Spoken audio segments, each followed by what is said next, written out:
Welcome to Arts Focus. I'm Elise Buchheit, a program specialist with the Columbia Office of Cultural Affairs, and I'm here today with Jane Whitesides with the Missouri Symphony Society.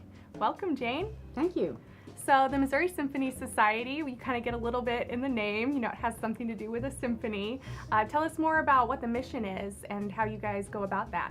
Well, our mission is to use our orchestra, which is a professional orchestra, to provide quality symphonic music in a lot of different genres, and also to mentor young performers as they come up with their learning process through our conservatory.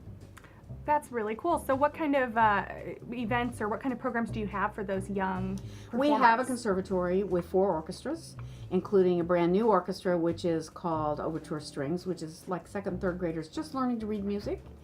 Then we have a junior symphonia, which is grades I'd say 3rd through 8, and then Young Artist Philharmonic, which are high school kids, and then we also have a chamber orchestra.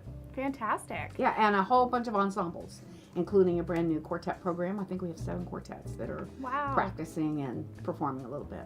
That's great.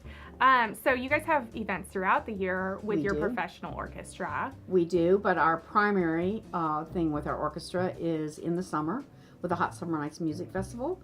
Our Hot Summer Nights Orchestra is made up from musicians from all over the world, and they come here just for 6 weeks in Columbia, live in Columbia, and perform like 25 concerts. So it's kind of a very busy 6 weeks. When are those dates? What are the 6 weeks? June 7th is our opening concert at Stevens Lake, which is a free community concert at the amphitheater, which we do with you all. And the last performance is orchestral fireworks on July 14th. Wow, so basically spending the whole summer there. Yes, and just performances or rehearsals every day, pretty much. So you have several different series as part of that Hot Summer Nights festival. What are they? Well, probably our most famous is our Masterworks. We have 5 Masterworks performances, which are all classical music. Then we have a series of 3 Pops concerts. We have a silent movie. We have Patriotic Pops, which is a tribute to American music right around the July 4th holiday. We have a chamber recital series, which is really fun because it's produced by the musicians themselves. They choose the repertoire, they choose who's going to perform in the particular concerts, and they have a very intimate relationship with the audience. These are things that we usually do in churches, and so it's a smaller venue. Perfect. Where are all of the venues? Well, most of our performances are at the Missouri Theater. However, our chamber series is usually at Broadway Christian. This year we're doing one at Missouri United Methodist Church as an evensong. And then we have some community concerts that are like at Stevens Lake, at Shelter Gardens. We do a lot of small ensemble concerts too, like Douglas Lunch in the Park. We take our opera singers to Central Methodist to perform and recital there. We do a tour at the lake also. Wow, just all over the place. Yeah, that's right. So you mentioned the Stevens Lake Park Amphitheater concert and then the Shelter Gardens concert. Those are both free events. Yes, they are. So it's very accessible to people who maybe don't usually go to these kinds of events. Right, and we usually have a really big turnout. And both of those concerts are kind of overviews for what we play for the whole season. There will be, some Masterworks, some Pops, some from the 4th of July concert. You sort of get a little sprinkling of all the kinds of music we offer. The other free concerts we have are 2 family concerts, which are at the Missouri Theater, and those are also free. And is there anything special for those family events? How do you get the families involved? One of them is always a costume concert. I'm not quite ready to reveal what that is this year. But both of them feature what we call our Parade of Semiconductors, which allows children to actually conduct the orchestra. And the second family concert has an instrument petting zoo afterwards, so that the kids can sort of come on stage, meet the musicians, touch the instruments, sometimes play them. That's always kind of a favorite thing. Now, I'm really interested in the silent movie that you we have. are too. How does that work? Well, this is a series we've had for a while, and it's been growing in popularity, so we're kind of go all out this year with it. The way it works is the movie's on the screen, the orchestra plays underneath. And last year was Safety Last, which was really a huge hit, and it just shows you how tricky it is to get this music right, because there's a lot of stunts in that movie, and if your music is off even one just little bit, it doesn't match with these very dramatic stunts that they have in a lot of silent films. This year we're doing 3 Charlie Chaplin, shorts, and we have a silent film expert and a Charlie Chaplin expert who will be taking question and answers in intermission, and we're doing Come As Your Best Charlie Chaplin contest, and we're going to have ice cream and Cracker Jacks, just sort of like old-fashioned silent movies. So we're excited about that. That sounds very exciting. Yeah. And it really merges together kind of we have a film culture here in Columbia, so it merges together with that music culture. It's a really cool partnership. So again, those series, you have Masterworks and Chamber, which are both more traditional classic works. They are.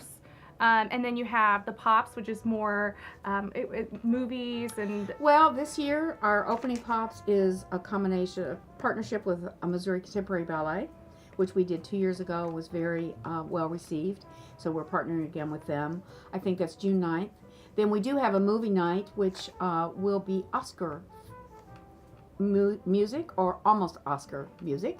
That will also have film clips and, music and some fun stuff around it. And our last Pops concert is a really new effort for us. We're bringing in Asleep at the Wheel, which is a sort of Texas swing band, country western, which we've not done before.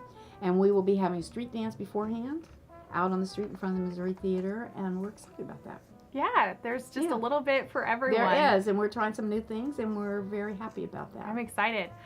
So where can people go to find out information about when each of these events is?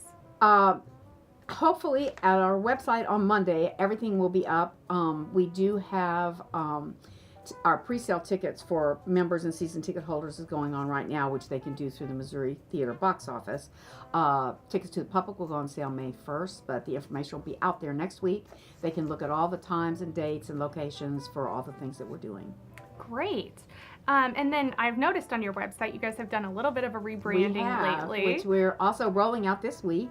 About a year ago, we decided that it might be time to sort of update our look. We've been here almost 50 years, and we hired a firm to help us do a rebrand, and they did a very big market survey with our members, our stakeholders, our musicians, and a lot of research to see what people would like to see, and they sort of wanted a more bolder, contemporary look. We decided to drop the word society from our name to look a little bit more welcoming. It seems like society seemed a little dated. So we're now the Missouri Symphony, and also the Missouri Symphony Orchestra, the Missouri Symphony Conservatory, and the Missouri Symphony League, which was previously the Women's Symphony League. But they've had men members for many years, so they didn't have a problem with dropping women. Yeah, well, that sounds very much in line with, you guys are doing things across the spectrum and for all ages and people of various levels of understanding about music. So it's exciting that, you're taking this step on your website with your brand to show off what you're already doing in the community in so many ways. Well, we hope so. And we kind of need to maybe re-identify ourselves a little bit. We've been here long enough that people either forget about us or they think we've changed into something else. And so we like to remind people who we are. And you're right, we would like to build our audience, and we hope that we will be able to introduce more young people. If you develop a love for music, it stays with you for your life, and it's an escape, it's a relaxation, it can be exhilarating. I mean, there's all kinds of reasons to listen to music. Absolutely. Well, Missouri Symphony has some great things coming up, so lots of opportunities for people to experience music. Great. Thank you. That's all we have today for Arts Focus. Join us next time for more information on local events and organizations in town.